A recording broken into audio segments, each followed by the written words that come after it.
7 లక్షల హౌసెస్ ఈ రాష్ట్రానికి శాంక్షన్ ఇచ్చాం. భారతదేశంలో హైయెస్ట్ హౌసెస్ శాంక్షన్ అయింది ఆంధ్రప్రదేశ్కి అతి తక్కువ సమయంలో. అందులో 5 లక్షల హౌసెస్ యాక్చువల్గా టెండర్కి పిలిచాం. 4,83,000 పిలిచేసాం. అన్ని గ్రౌండ్ అయిపోయినాయి. 4,83,000 ఎంతో వేగవంతంగా జరుగుతున్నాయి. కానీ గత ప్రభుత్వం మా మీద కోపంతో, తెలుగుదేశం వాళ్ళ మీద కోపంతో వాటిని 2,81,000 కుదించేసింది. సరే కుదించేసారు, ఎవరైనా చేశారంటే అవి కూడా కూర్చారా? చక్కటి పాలసీలు తెచ్చినాం. 300 అయినా 365 అయినా 430 అయినా ఏటికైనా 3,95,000 రాష్ట్ర ప్రభుత్వం కేంద్ర ప్రభుత్వం సబ్సిడీకి ఇవ్వటం నిర్ణయించాం. ఏదైనా 4,000 రూపాయలు కావాలా, పెద్దది డబుల్ బెడ్రూము, ₹4 లోన్ ఎక్కువ అవుతుంది. 300 కట్టారు, వాళ్ళకి లోన్ కొద్దిగా లోన్ అవుతుంది. అట్లాంటి యొక్క సిస్టమ్ మొత్తాన్ని స్పాయిల్ చేశారు గత ప్రభుత్వం. నాశనం చేశారు. ఎంత నాశనం చేశారంటే అక్కడ పెట్టిన అన్ని పాలసీలు మార్చేశారు.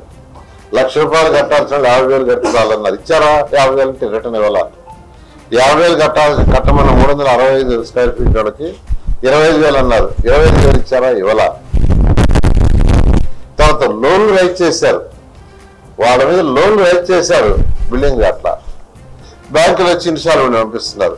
వాళ్ళ అకౌంట్స్ ఎన్పీ అయిపోయినాయి. పేద ప్రజలు, నిరుపేదలు, వాళ్ళకి చిన్న చిన్న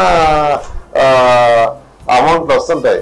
చిన్నది వాళ్ళకి ఎంత నెలకు 10,000, 15,000, 6,000, 7,000 వాళ్ళ అకౌంట్స్ గత ప్రభుత్వం ఎన్పీ చేసేసింది. కానీ ఈ ప్రభుత్వం వచ్చి అవన్నీ కంప్లీట్ చేయాలంటే 7,000 కోట్ల రూపాయలు ఈరోజు కావాల్సి వచ్చింది. 10 లక్షల కోట్లు అప్పు చేసిపోవటమే కాదు, ఇలాంటివన్నీ మళ్ళా ఉన్నాయి.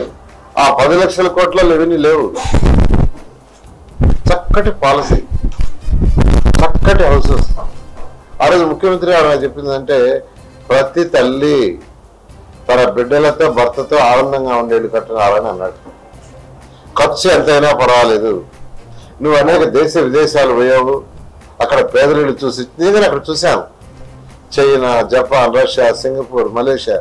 I study. ముఖ్యమంత్రి గారు వివరించా. ముఖ్యమంత్రి గారు అక్కడికంటే మంచిళ్ళు కట్టు